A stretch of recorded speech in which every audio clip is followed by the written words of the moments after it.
Le code de la route, c'est l'ensemble des lois et des réglementations relatives à l'utilisation de la voie publique, comme les chaussées, les autoroutes, les trottoirs, par les usagers, qui sont donc les piétons, les cyclistes, les automobilistes, les deux roues, etc. Mais respecter le code de la route, c'est aussi faire preuve de citoyenneté et de savoir-vivre, d'où son importance. Mais est-ce que vous avez vraiment conscience de cela? Est-ce que le respect du code de la route est important pour vous? C'est la question que nous sommes partis poser à quelques-uns d'entre vous. Et en général, ouais, on respecte les règles, quoi. Ouais. Parce que Oui. sinon, il y a les contraventions, donc c'est pas tout à fait...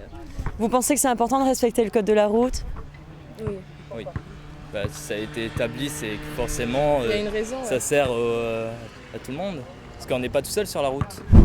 Moi, j'ai eu mon code avec le scout. Non, je connais pas le code. Moi, pas encore, non. Et vous avez même pas idée, par exemple, pour vous deux, Thibaut et Joachim, les panneaux, Si, tu vois, les bases? Si, les Pas bonnes notre priorité. Interdiction. Voilà, puis après c'est tout, man. Moi, je les connais tous. Et encore aujourd'hui, tu fais bien gaffe au respect du code de la route? C'est vrai qu'après, quand on y pense, quand on conduit, quand ça fait longtemps qu'on conduit, je trouve qu'on regarde moins, en fait. On fait moins attention, je trouve. Je le connaissais le jour où j'ai passé mon code. Maintenant, on s'en préoccupe pas trop. Par exemple, l'exemple des panneaux, personne ne les regarde quasiment. Là, on a un panneau, par exemple, école ralentissez, puis il est tagué, personne ne fait attention à lui. Et donc, comme par rapport à la vitesse, personne ne les respecte quasiment. Très peu de choses sont respectées par rapport au code de la route. Et est-ce qu'il est important pour vous de respecter le code de la route? C'est-à-dire de ne pas brûler de feu rouge, de ne pas griller le stop? Qu'est-ce que vous en pensez? Oui, c'est important. Oui. Pourquoi? Parce que voilà, les accidents, ça arrive trop vite, alors faut faire attention. Les panneaux, les feux de signalisation, les passages piétons, toutes ces règles n'ont pas été mises en place par hasard.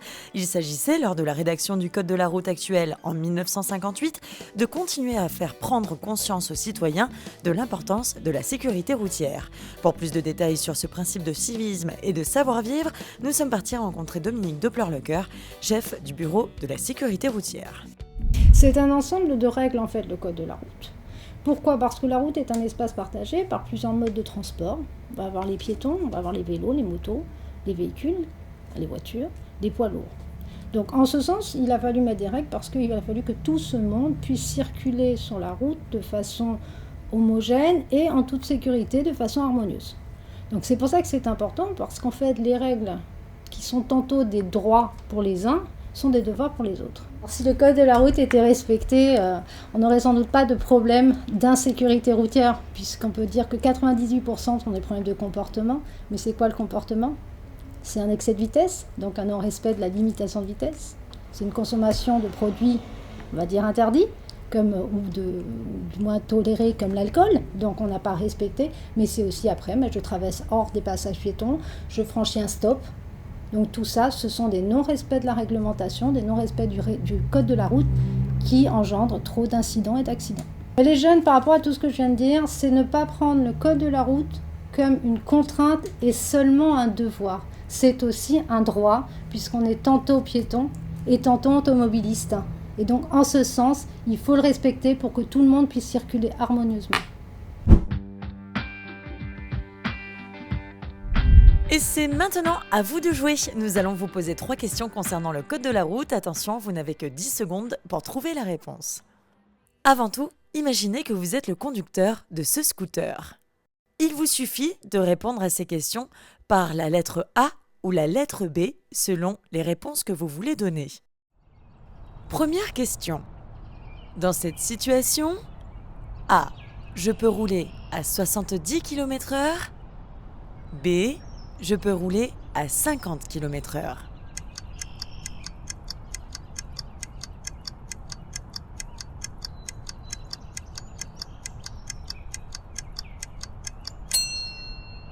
La réponse est B. Je peux rouler à 50 km/h. En effet, comme le panneau de signalisation l'indique, la vitesse est limitée à 50 km/h. Un dépassement de cette vitesse est donc strictement interdit. Deuxième question. Je traverse une zone dangereuse. A. Je ralentis. B. J'accélère.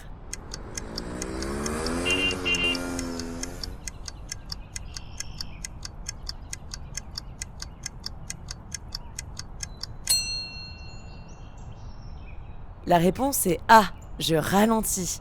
Dans cette situation, je n'ai pas beaucoup de visibilité et ce virage semble plutôt serré.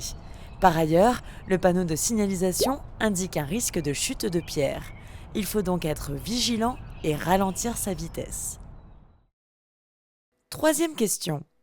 En moyenne, pour un homme, à combien de verres standard correspond la limite d'alcool autorisée de 0,25 mg d'alcool par litre d'air expiré? A. 2 verres standard. B. 4 verres standard.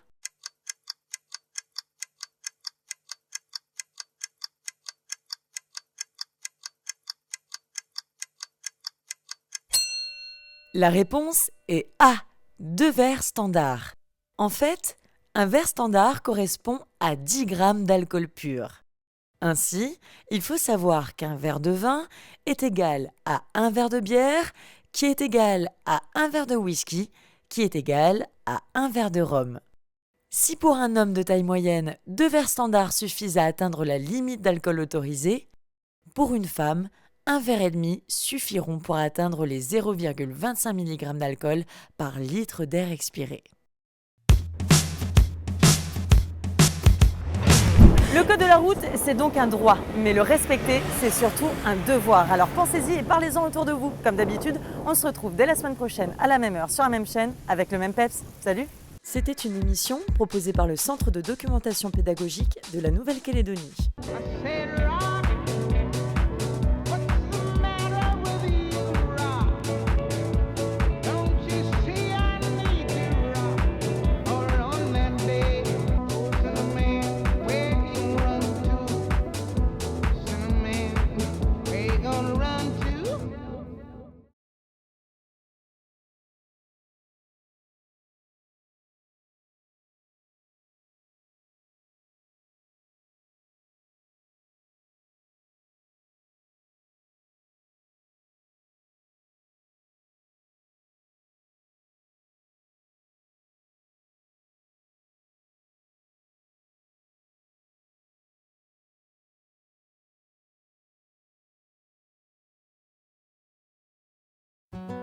Les panneaux, les feux de signalisation, les passages piétons, toutes ces règles n'ont pas été mises en place par hasard. Il s'agissait, lors de la rédaction du Code de la route actuel en 1958, de continuer à faire prendre conscience aux citoyens de l'importance de la sécurité routière. Pour plus de détails sur ce principe de civisme et de savoir-vivre, nous sommes partis rencontrer Dominique Doppler-Lecœur, chef du bureau de la sécurité routière. Troisième question. En moyenne, pour un homme, à combien de verres standard correspond la limite d'alcool autorisée de 0,25 mg d'alcool par litre d'air expiré? A. 2 verres standard. B. 4 verres standard.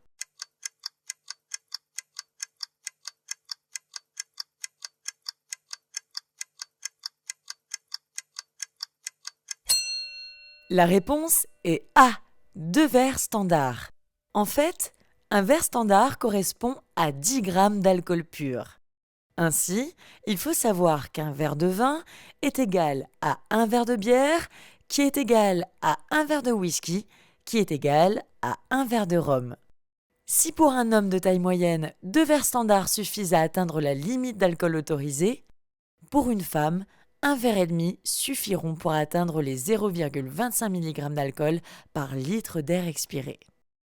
Si le code de la route était respecté, on n'aurait sans doute pas de problème d'insécurité routière, puisqu'on peut dire que 98% sont des problèmes de comportement. Mais c'est quoi le comportement? C'est un excès de vitesse, donc un non-respect de la limitation de vitesse. C'est une consommation de produits, on va dire, interdits, ou du moins tolérés comme l'alcool, donc on n'a pas respecté. Mais c'est aussi après, je traverse hors des passages piétons, je franchis un stop.